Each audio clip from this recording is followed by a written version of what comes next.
অনেকদিন ধরেই প্ল্যানিং করছিলাম যে আমি হেয়ার কালার করব। আর হেয়ার কালার করে আজকে কিভাবে আমার ১২টা বেজে গেল সেটাই আজকে তোমাদের সাথে শেয়ার করব। সো চলে গিয়েছিলাম লক্ষ্মীবাজারে। দেখো মার্সেলের ঠিক অপর পাশেই হচ্ছে নূরজাহানস মেকওভার।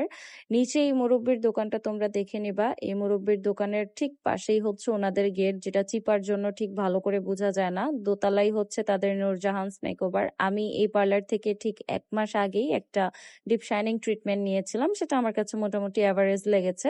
সো আমি প্ল্যানিং করলাম যে আমি হেয়ার কালার করব। অনেক দিন ধরে ক্রেভিং হচ্ছিল যে হেয়ার কালারটা আমাকে করতেই হবে। সো ওই দিন কোনো কিছু চিন্তা না করে রাত ৮টা বাজে চলে গিয়েছিলাম আমি হেয়ার কালার করার জন্য। আমার হেয়ার কালারটা আসতে বেশ অনেক দেরি হয়ে যায় এবং পার্লারের ওনার নিজে আমাকে হেয়ার কালারটা করে দেয়, কারণ আমার হেয়ারে সব ধরনের কালার সবসময় আসে না আর আমার কালার আসতে অনেক দেরি হয়, যার কারণে আমি তাকে বলি আপনি নিজের হাতে আমাকে কালারটা করে দেন।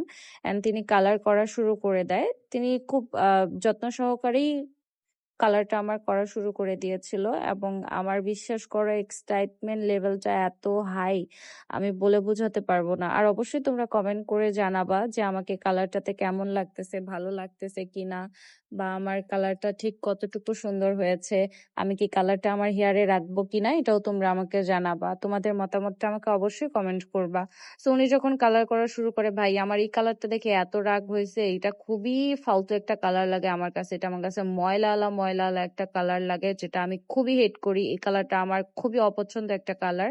তারপরেই ওনারা আমাকে ব্লু কালার করে দেয়। আমিও এক্সাক্ট এই কালারটাই চাচ্ছিলাম, বাট কক্সবাজার থেকে অনেক কালো হয়ে গেছি বলে কালারটা আমার এখানে মানাচ্ছে কিনা আমি বলতে পারতেছি না। সো তোমরা আমাকে জানাও কালারটা আমাকে কেমন লাগতেছে, আমি রাখবো নাকি কালারটা চেঞ্জ করে ফেলবো। প্লিজ তোমরা আমাকে কমেন্ট করে জানাবা।